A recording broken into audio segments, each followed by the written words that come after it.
This morning, in an interview that came out, I think it was taped yesterday, the president said he might use executive orders, his authority, his solo authority, to eliminate the principle of birthright citizenship, which means if someone's born here, they become a citizen. Legal scholars think this is a pretty open and closed constitutional issue. What would be the administration's argument that the president could do this unilaterally? Well, first, let's recognize we have a crisis on our southern border.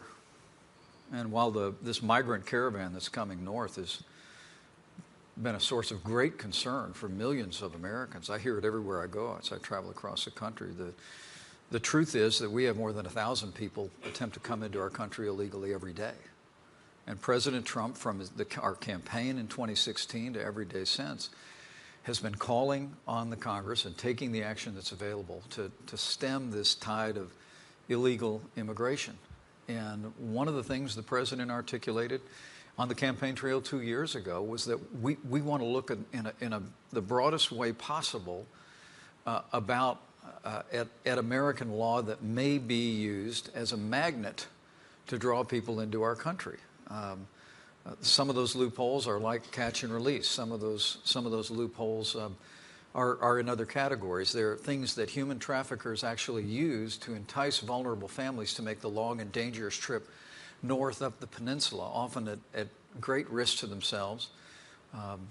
And frankly, birthright citizenship is a part of that. And what I think the president's made clear is that we are looking at action that would reconsider birthright citizenship. We all know what the 14th Amendment says. We all cherish the language of the 14th Amendment. But the Supreme Court of the United States has never ruled on whether or not the language of the 14th Amendment, subject to the jurisdiction thereof, applies specifically to people who are in the country illegally. And I think the president's looking at executive action. I know the Congress has looked at legislative action to reconsider that.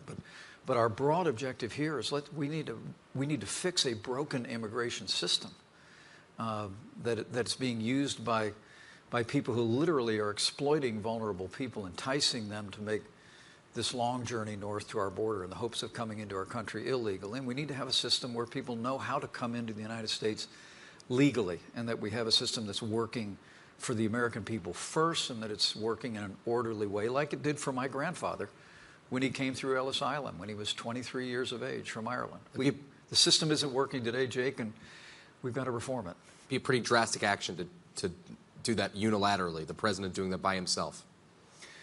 Well, I'll leave it to the president to announce whatever actions we'll take. I know the president yesterday made the decision that we're deploying 5,200 troops to our southern border.